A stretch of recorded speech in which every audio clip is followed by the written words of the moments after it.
Thank you, Mr. Speaker, sir. I wish to advise the honourable member that the administration of external exams are clearly stipulated in the policies of the ministry, policies of examinations and assessment, and it's publicly available, which he was in the ministry before he could have accessed it. And answer the question that he's asking in terms of the administration in the website. Speaker, sir.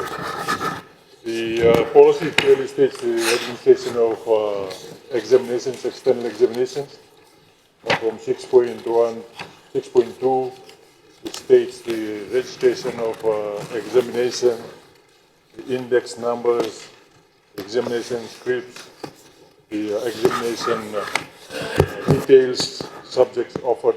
Be fully aware of the information regarding the conduct of examination. Thank you, Mr. Speaker. Thank you, Aseri